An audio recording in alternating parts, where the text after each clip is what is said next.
For those of you who don't know me, I am Dennis Ryan. For those of you who have come to Unity during the past 20 years, you may be laboring under the misapprehension that I was born to the manor and that I've always been in church leadership.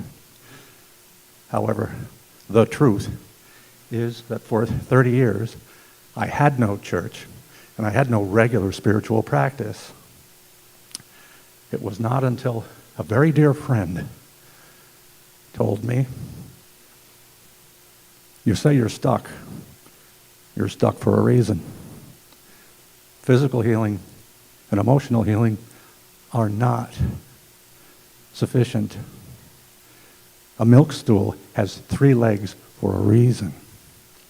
Until you have a spiritual practice, you'll never be better than you are in this moment of your life." And that's when I cast about and discovered Unity Church in Albany. I was welcomed by the very first person I met. One of the next people became my mentor, my big brother, exactly 17 months older than me, constantly inviting me to volunteer to do more and do more and do more. Whereas when I showed up, I quietly and meekly volunteered to be on the prayer team, figuring no one would know if I did it wrong. Well, guess what? I'm still on the prayer team in my 26th year or 27th year.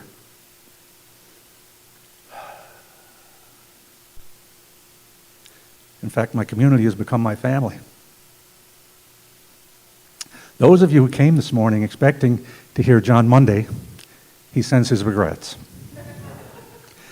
Instead of John Monday, you have Tuesday's child. Tuesday's child was born in grace. As a longtime loner, I may not claim social graces, but I certainly claim the grace of God that took me through this door and kept me here all these years. And I do have, uniquely, an ironic story in which John Monday plays a part. Way back, pre-Unity, a friend recommended a spiritual workshop, which I gladly attended. And through this workshop, I met a meditation mentor named Lucille, who was a wonderful addition to my practice. Although I only met her once, only knew her for about 3 hours before her passing. We made a spirit contact, and she gave me a name. She said, "I noticed something in you, and I think you should contact Rabbi Joseph Gelberman at the new seminary in New York City." So I went home, dutifully sent an email to the address, and I got an instant response. "We regret to inform you Rabbi Gelberson has resigned his post and the new seminary has been dissolved. We'll get back to you," which of course they didn't do, at least in a timely fashion. Well, as the years passed, John Monday became associated with the revived All Faith Seminary. And one day, someone used John Monday's mailing list instead of the seminary's mailing list, and I received a response from Rabbi Joseph Gelberman. 24 years had elapsed. But there his name was in the letterhead. And "Roger, I feel a folk song coming on. Thought I saw Rabbi Joe last night, alive as you and me. I said, 'Rabbi Joe, you're 10 years dead.' 'I never died,' said he."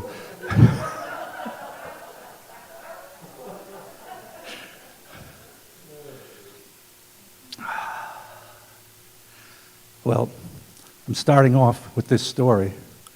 You usually get, or can expect, an impish story from me. However, this time it's going to be a very serious punchline to this story. When I received that email, I pushed my chair back and resolutely responded internally. You should know by now, you can't get your needs met. I'm going to come back to this later. Alrighty. The talk is titled, You Would Know This If Only. Well, that's how I'm going to lighten it up at the end. So you really don't have to focus on that phrase right now.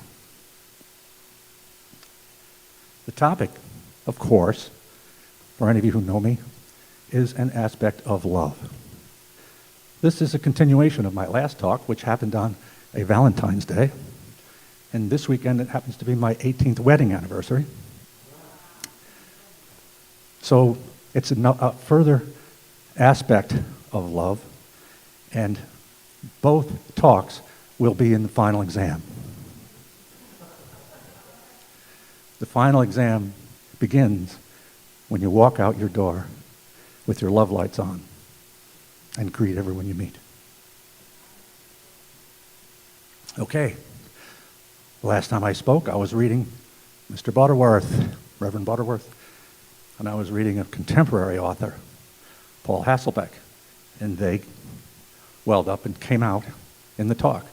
Well, who has Dennis been reading this year? There was a weekend workshop with Reverend Linda Martella-Whitsett. Reread that book. There was the Monday night book group, just about finished rereading her second book.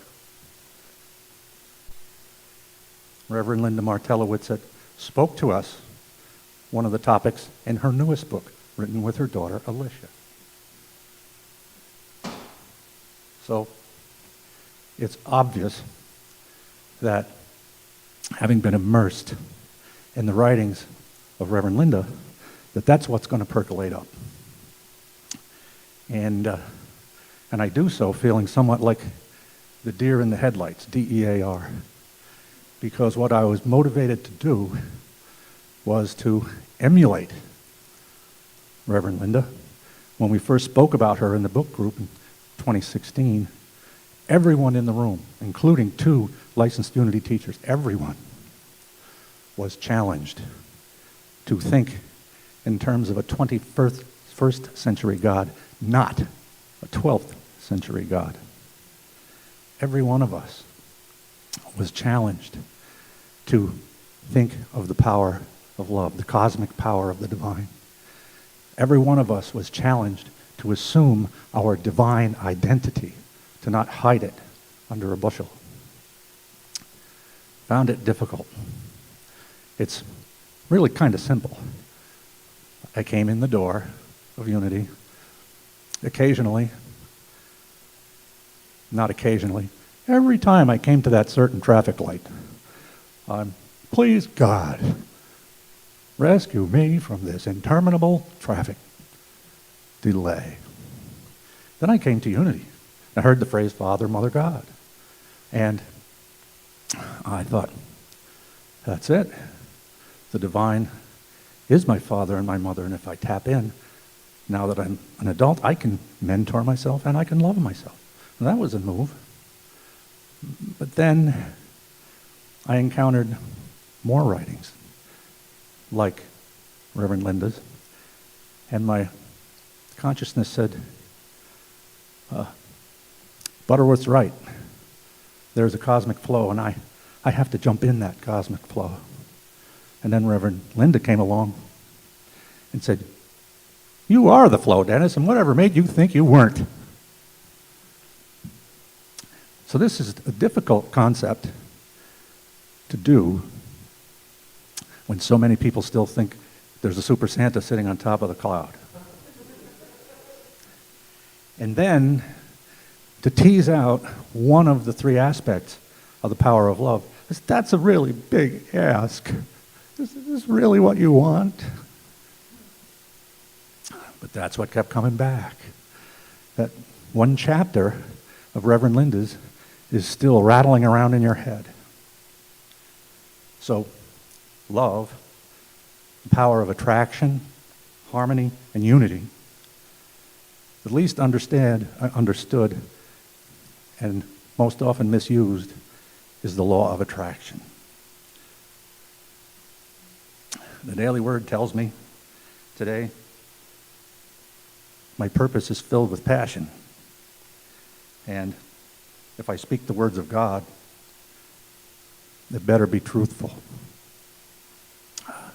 I've learned the hard way not to be vague in what I say. I had one relationship where I trained my relationship partner to have all the negative traits that my mother displayed. So I decided, I'm going to do something different.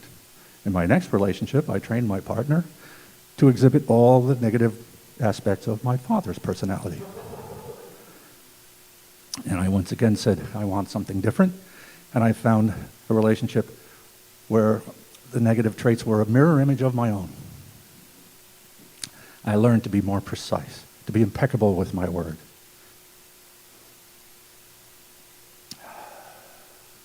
So here we go. God is principle. God is the cosmic power of love.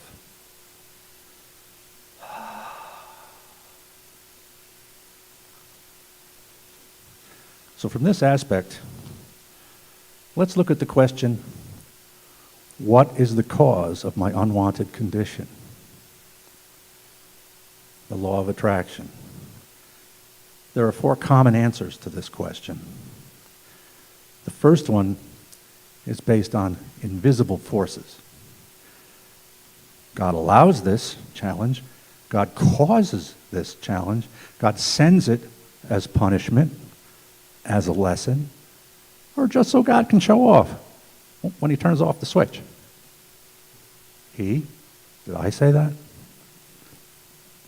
When the divine turns off the switch.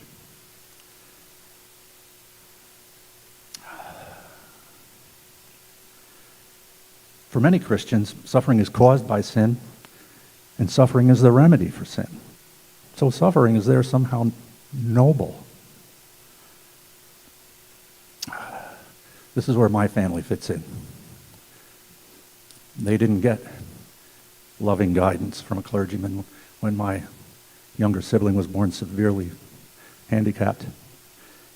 And the negative reverberations lasted a lifetime. I became a person who avoided shame rather than sought love.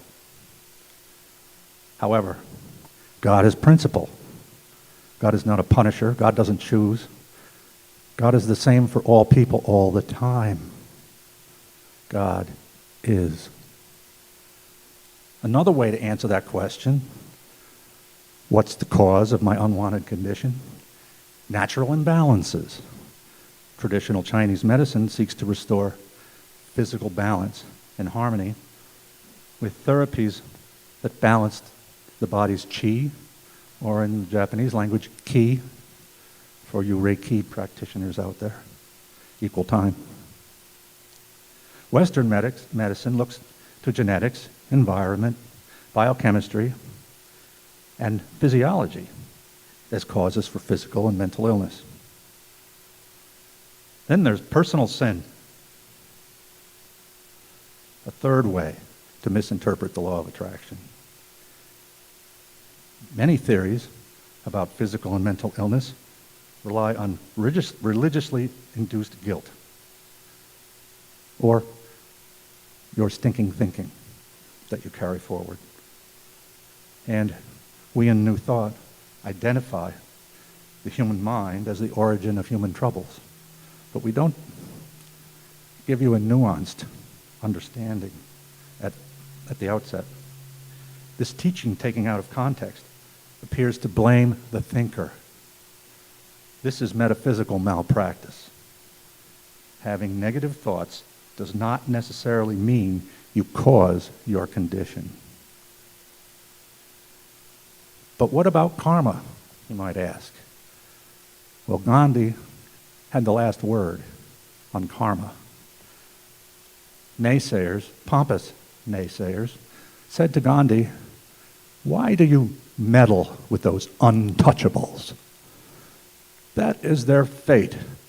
That is their karma. They don't deserve your attention." Gandhi smiled and replied, "You don't know what karma is. The untouchables are here for you. How you treat them determines your karma." And a fourth way to answer this question, what is the cause of my unwanted condition, is, it's way too complex. I've tried holistic medicine, chiropractic, and various energy healing modalities, continuing to search for the cause. Body, mind, and spirit are connected and contribute to the experience. But remember, to experience a condition is not the same as to cause it. That's a direct quote from Reverend Linda and her daughter Alicia.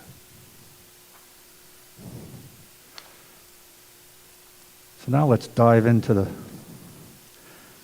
much nuanced notion of the law of attraction. Remember again, this is like gravity and like mathematics. It's a principle. It has a capital P.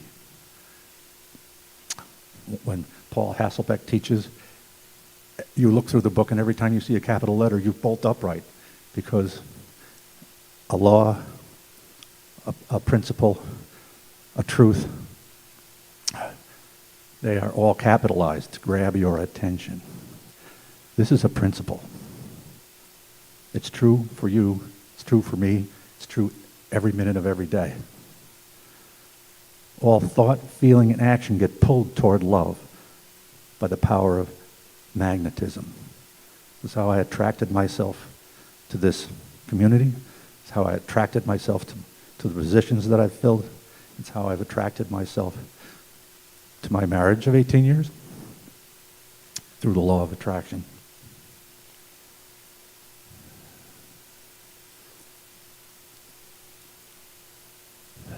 Love is tied to our desires, whether those desires are wanted or unwanted. Remember a few moments ago when I told you my instantaneous response, rather victimhood response, to being turned down by Rabbi Joe?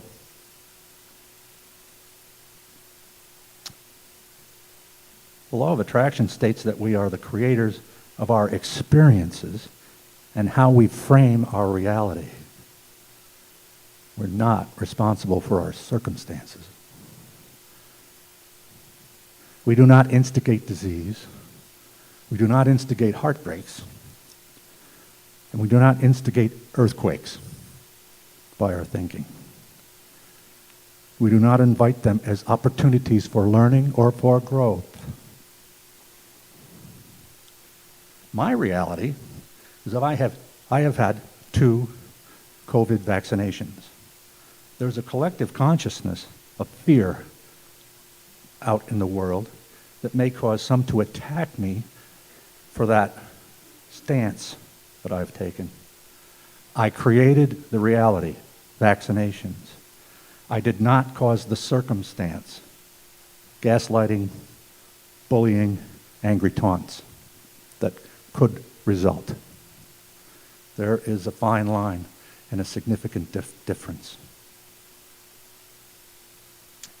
Each of us determines what is bad and what is good based on our values. Now, where do we carry our values? Are they in the frontal lobe? Are they further back? Are they in the liver?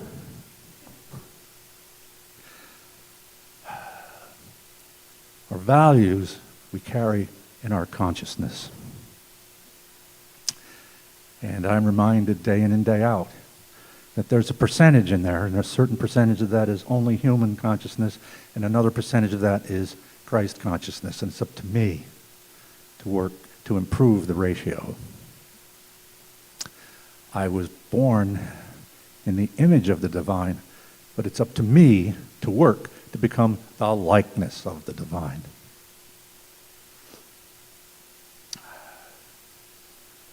Our consciousness is comprised of every thought, every experience, and every word we have encountered throughout our life. That includes in utero. I was programmed to believe my needs would not be met. This was my belief and my expectation at the soul level. These beliefs damaged me physically, emotionally, and spiritually. They made me respond to circumstances from a position of victimhood. It's not easy to reprogram one's consciousness. This is where denials and affirmations come in. And they're part of the upbeat ending to this talk. We're not going to deal with them just at this moment. We're going to recall that Reverend Linda asks us to always be mindful and aware that we have a divine identity. We don't have to acquire this identity.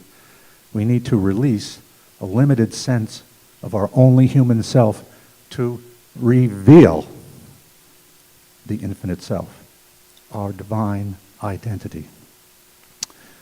The bad things that happen, the not love things, are obvious to us because they contrast with our true nature, which is love. Love, not love. It stands out like a full moon on a dark night. One's bright, one's not.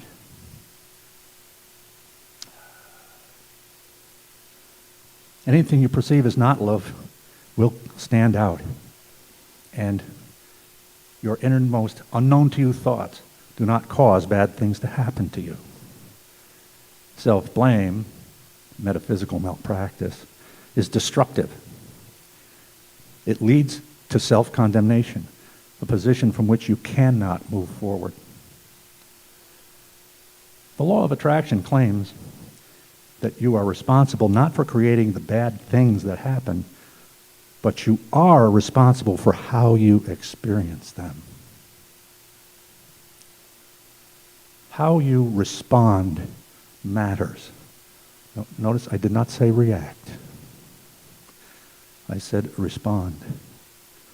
When your response is harmonious with your values and beliefs, you feel better.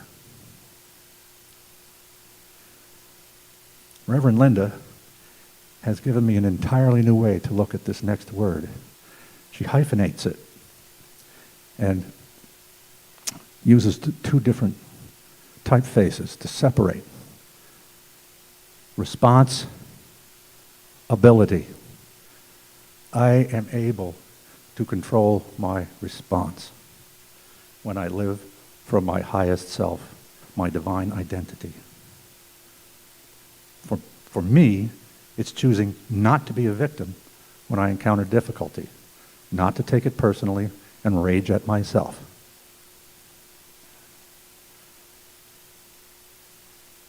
It may not be easy to respond to hatred with love, but it is possible because your very nature is love.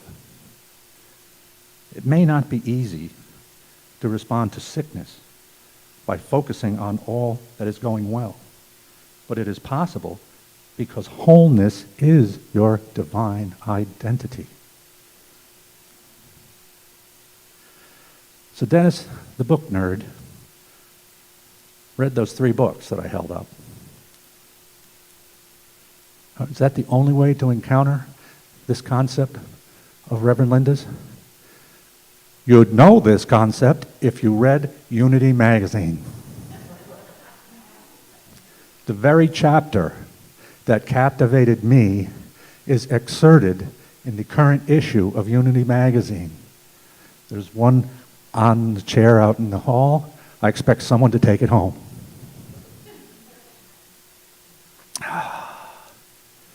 What else would you know if only you read what? Unity magazine. Well,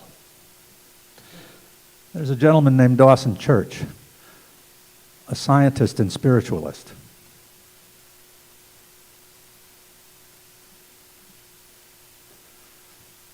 Dawson has a little 300-page ditty here. Mind to matter. where he lists dozens of peer-reviewed studies proving mind creates matter. Dawson doesn't let up. He watches what other people do with that research to refine it even further. Dawson's got a brand new book. You can tell it's new because I usually only buy paperback, not hardcover. Bliss Brain. It has been determined that cortisol, the bad stuff that courses through your brain when you're being negative, can be offset, and you can generate the good stuff. A couple of years ago, no one knew what the good stuff was. They just knew there had to be something. If there's a cannabinoid receptor, then the brain knows that there's cannabis. Well, if there's joy receptors, there has to be a joy tonic. Well, it was isolated, and Roger will be pleased to know that it's named after the Sanskrit word for joy, ananda. It's called anandamide. And if you learn the new and improved meditation practice contained in the book Bliss Brain, you will increase the anandamide flow in your brain. You'll find out why Buddhist monks are so happy, why they live a life of joy. What else can you learn when you read last month's issue of Unity magazine? There are two Unity ministers, Reverend Ogenholder, a black man from Barbados, and Reverend Kelly Isola, who identifies as white. They have founded Project Sanctus, which is a racial justice online movement, which I finally got off the dime. I donated, I joined, I attended my first affinity group last Wednesday. They're monthly. There's an affinity group for those who identify as white, and another affinity group for those who identify as persons of color or persons of culture, whatever phrase works for you. I attended my first group, and through the imagery of the cramped quarters in the slave ship, we've agreed to meditate for a month on how we've been cramped, how our growth has been cramped by the expectation of racism and by the biases that we've assumed because we grew up here. So Reverend Ogenholder has an article in this past issue of Unity magazine where he suggests that the 12 powers be expanded to include the 13th power of justice. And Reverend Kelly, whom I've read her columns eagerly. Reverend Ogen had columns a few years ago. Now he is a sometime columnist and sometime contributor to the magazine. Reverend Kelly intrigued me, so I found one of her talks. And it was simple, yet elegant. Now, a student of history knows that the various details of Jesus' birth story in Mark and Luke are allegories and metaphors. They're not historically true. However, Reverend Kelly said, focus in on these three phrases. Good news, great joy, all people. And gives a talk where at the end of every paragraph, she smiles and says, good news, great joy, all people. Her metaphysical acumen impressed me. It also impressed the editor of Unity magazine because it's been edited down and included on one of the back pages of the current issue. So you really would know many of the things that this book nerd knows just by exposing yourself to Unity magazine. So before I let you go, when I was sitting in the minister's office our new senior minister's office, I found a piece of paper, and it prompted me to not be fearful about this assignment. It said, "Love recognizes no barriers. It jumps hurdles, it leaps fences, penetrates walls to arrive at its destination full of hope." Maya Angelou. That one will find its way to the mountain of paper on my desk. So let's go back to those affirmations that I told you about. Pick one if you like one, or simply pick one of the challenges that you identified in your meditation, turn it inside out, make it positive, deny the negative, and make up your own affirmation. Some of the ones I've used to grow. Thought of lack has no power over me. God is the source of my good. Reverend Lafayette Seymour, who's probably retired by now, spoke those words from this platform in 1996. I release accumulated beliefs that limit my potential. My identity is divine. I'll bet you can all guess who said that. Reverend Linda also said, "Even if my physical body is not well, I can assert my divine identity. I am divine life. Wholeness and wellness are my true nature." And one of Unity's first leaders, a beautiful 19th century name, Hypatia Holt Hasbrook, "With godlike thoughts, I think a godlike world into being." I want to thank you for staying with me on this, what was for me a challenging leap to talk about something that I only barely conceive myself, to stand out there on the ragged edge of my faith and trust, which is a form of hope, trust that love will catch me if I fall. So I invite you, when you go out your door today, be prayerful out there. Walk through life with your love lights on, and never forget that Dennis Ryan does love you madly.